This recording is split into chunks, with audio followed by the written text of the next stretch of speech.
Everybody, welcome back to Creekside. I'm Tony. I'm Joni. And we're down here at the mill and we're going to do a review.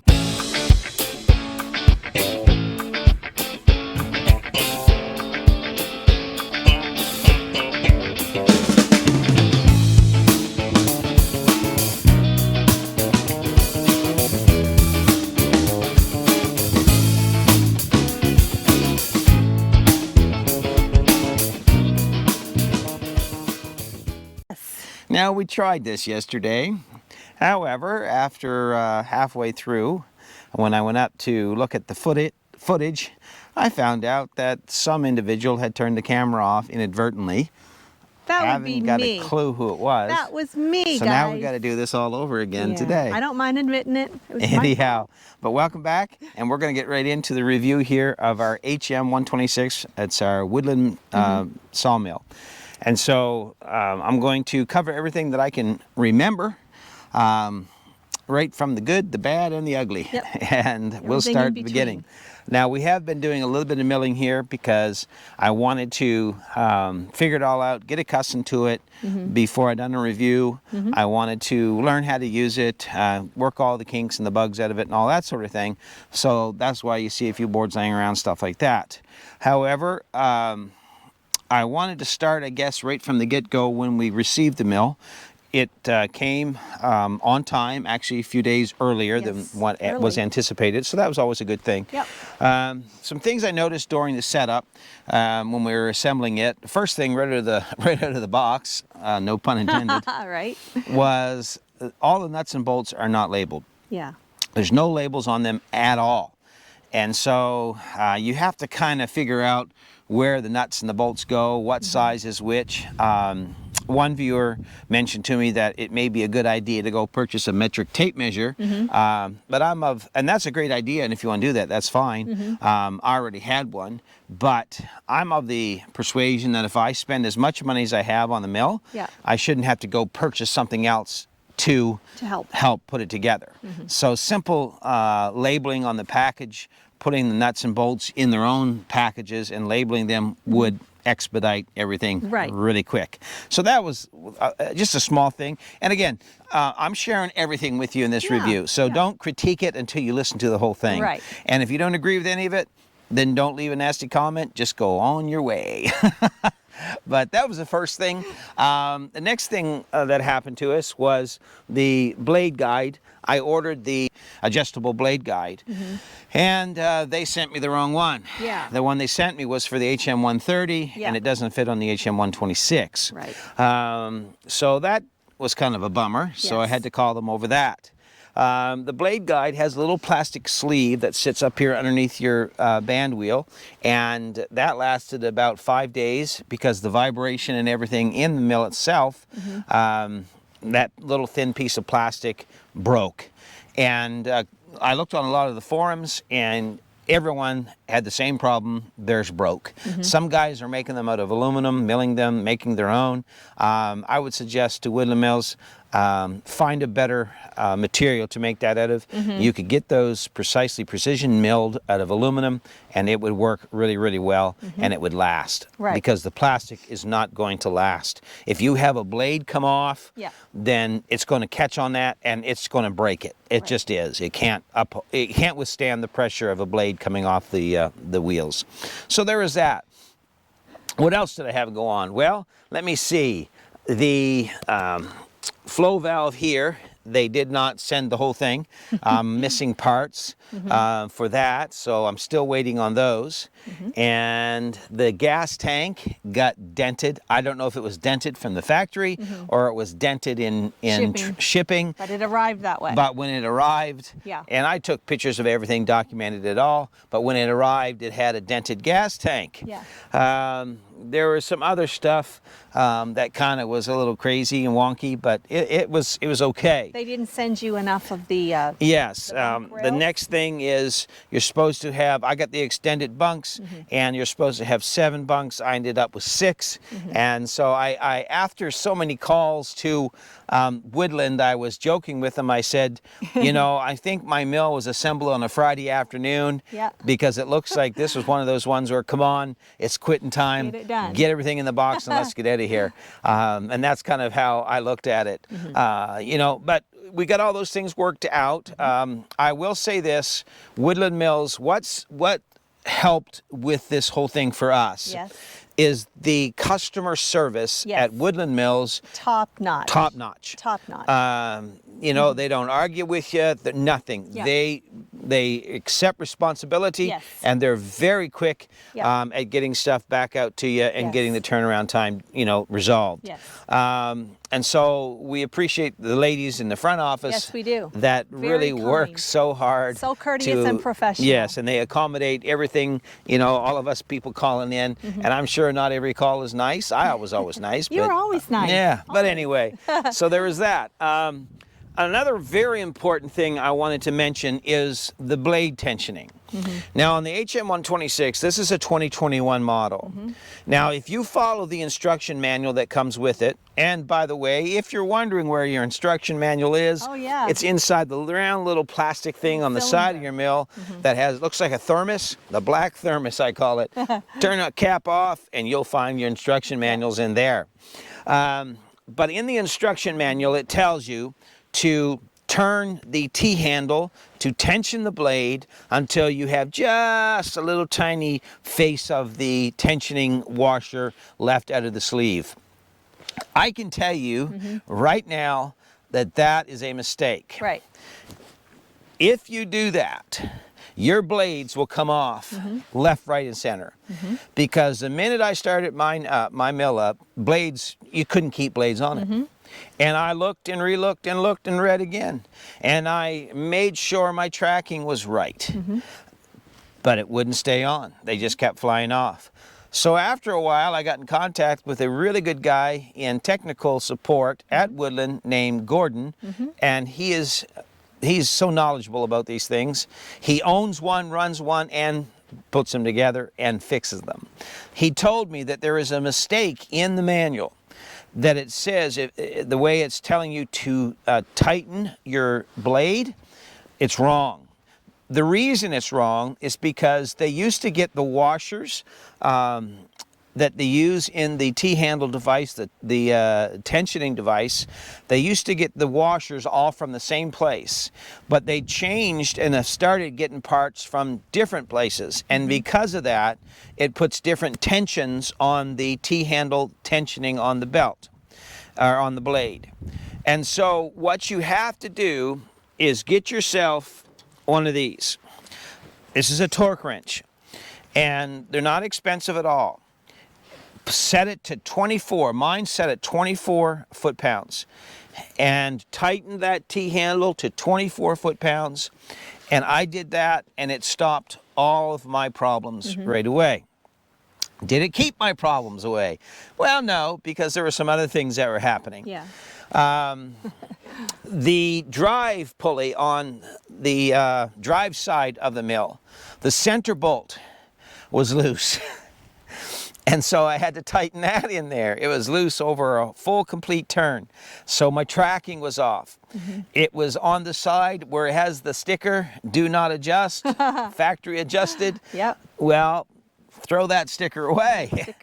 Because sometimes you will have to adjust it on that side. And it's very easy. The manual is good about showing you how to adjust your tension on either side. So I had to do that. But the one thing you must have is one of these torque wrenches, because if you eyeball that thing the way the manual tells you, you're going to torque that up to almost 50 foot-pounds, and the blades will not stay on. So if you're having a problem right out of the gate with your blades flying off, that could be your problem. Another reason that it could be coming off is if you're using too much lube. You don't need that lube peeing out of that little nipple just flying out of there. It's not a fountain. You just need it dripping out on your blade. That's really all you need.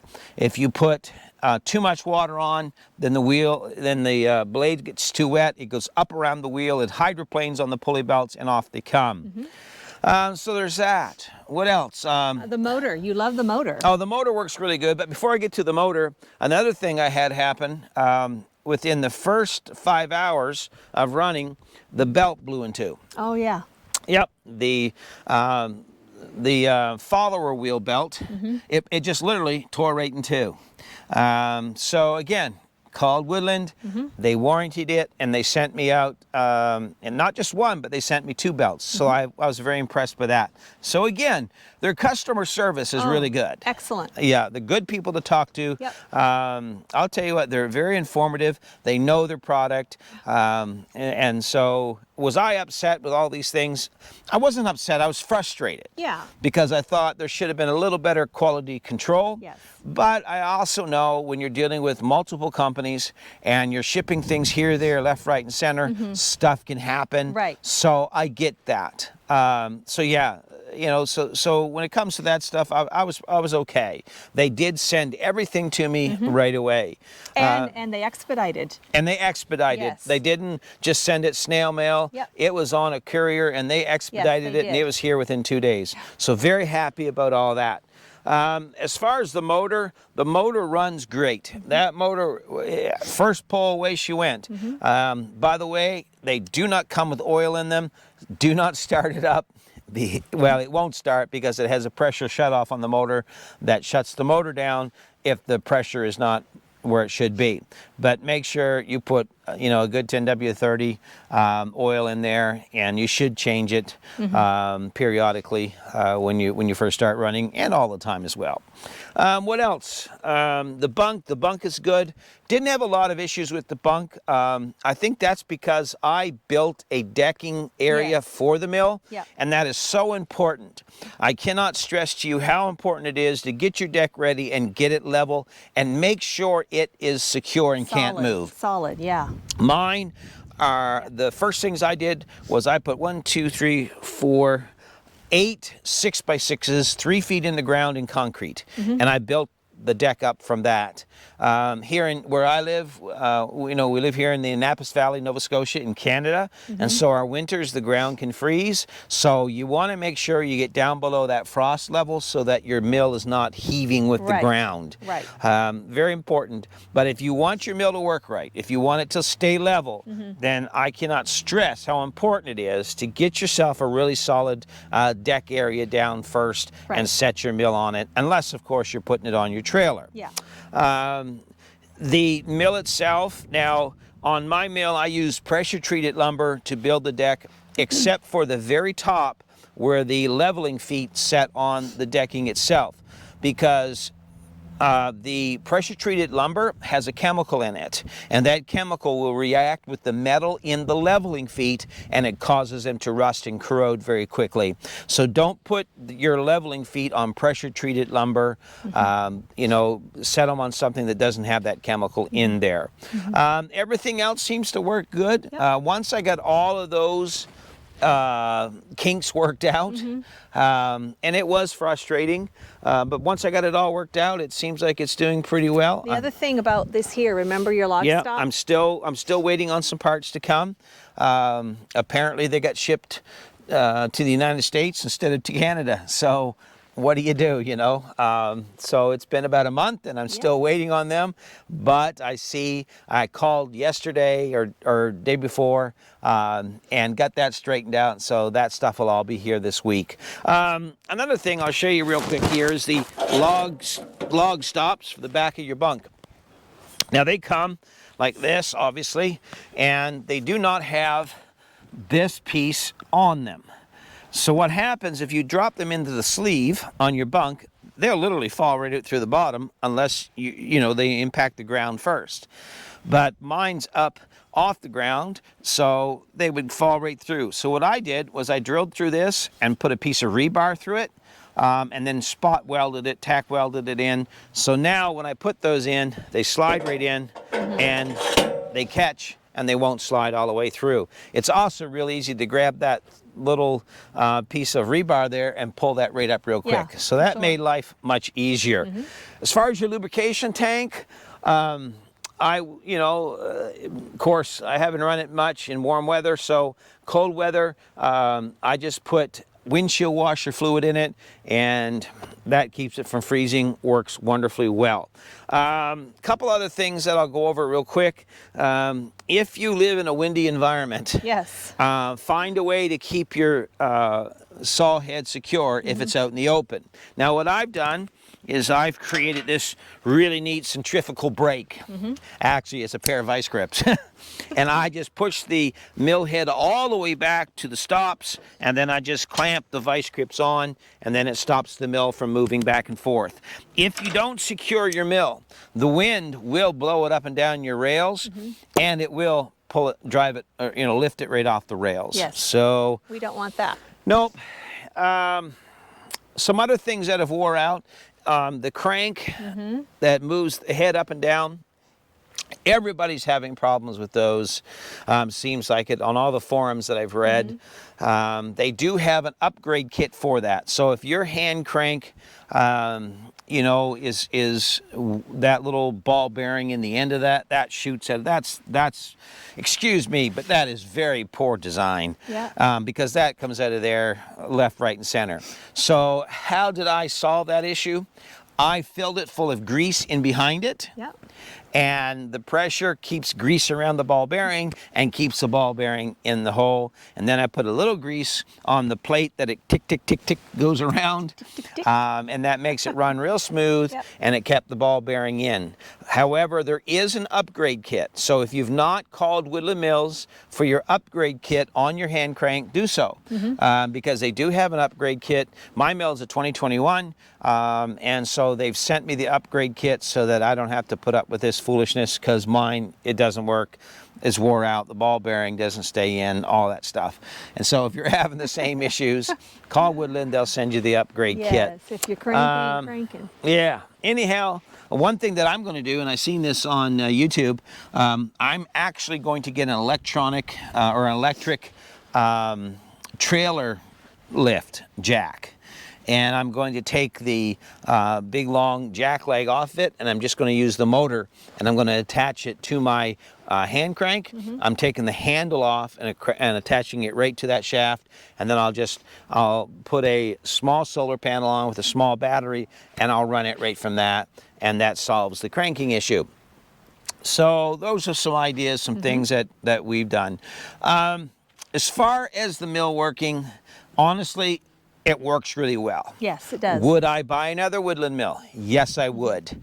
I think I just got the lemon out of the package or out of the warehouse for that month. However, once we get all these issues solved, and I want to stress to everybody, Woodland Mills customer service, very quick to get it resolved. Had they not been, they would have had their mill back, and I would have had my money back. But they really did help us out a lot. So my hat is off to them. Actually, it would be, but it's too cold to take it off. Yeah, too cold. But yes, So, definitely, they are the gold standard. yeah, they're really Definitely. good on customer service. They are. Dogs are coming over here behind us.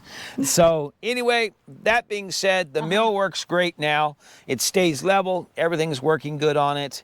I'm excited to get to milling and get some lumber made here. We got a lot of projects we have to do. Yes, we do. And so stay tuned, because our next videos, you're going to see some of the things we're doing, some lumber being milled, some projects that are in the works. We also got some pigs that we're going to have to slaughter. It's time. It's the fall. And so, yeah, those are some things that are going to be taking place. That's right. Yeah. And we cannot forget to thank our subscribers. That's right. We want to say thank you to each and every one that supports us, everyone that gave to the Sawmill project, everyone that donated. We couldn't have this would without not you. have happened without you. No, this happened because of all of our great subscribers, you know, and all those things. And so we appreciate it more than words can say, and more than we can tell you. Fully express our thanks. Yeah, so we appreciate it We're so so very grateful. much. We truly are. On that note, have a great day. Yes. We're going to get to work. Get to Got milling. a pile of stuff to do. Yes. And it's a busy time of the year. Yes. Take care, everyone. Please, if you haven't subscribed, do so. Hit that bell notification so that you know when new, videos are coming out. And leave a nice comment for us so that the YouTube algorithm knows you're there. Hit the like button, all that good stuff. And follow us on Facebook and Instagram also. Yep, if you want to. if you want to. And the best thing you can do is to share our content on Yeah. all your social media. Yep, that helps out the channel. helps a lot. So much, it really does. So take care, everyone. Lord bless you. Have a great day, and we'll see you right back here at Creekside. Take care, everyone. Bye-bye.